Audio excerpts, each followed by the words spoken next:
Pourquoi chaque sourate du Coran est rattachée à son lieu d'origine géographique? Pourquoi les scribes, les copistes, mentionnent-ils à la fin du Coran dans la table des sourates le lieu de révélation de chacune d'entre elles? Si ce n'est pour nous apprendre, pour nous apporter un éclairage au sujet du contexte entre la Mecque et Médine. Qu'y a-t-il de si important à vouloir nous préciser le lieu de révélation de chacune d'entre elles, si ce n'est que le contexte change entre la Mecque et Médine?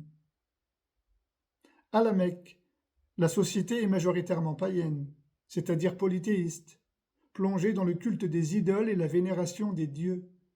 Les musulmans qui y vivent y sont minoritaires, et la pratique de leur culte est discrète. Le message du Coran porte essentiellement vers la foi, ce qui ne fait pas moins d'eux des croyants. À Médine, le contexte change. Les musulmans y sont majoritaires, et la cité s'organise et se structure autour de la loi coranique. On parle alors de société mécoise et de société médinoise.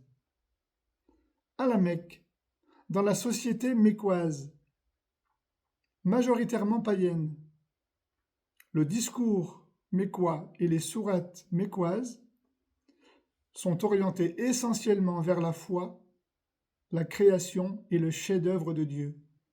Tandis qu'à Médine, dans la société médinoise, le discours médinois et les sourates médinoises sont essentiellement portés vers la loi coranique en plus de la foi. On parle alors de charia. Ainsi, le travail des scribes, le travail des copistes, permet de poser un éclairage au lecteur afin de prendre en compte la nécessité des contextes dans lesquels apparaissent les différentes sourates du Coran entre la Mecque et Médine. Vérifie par toi-même. Le savais-tu?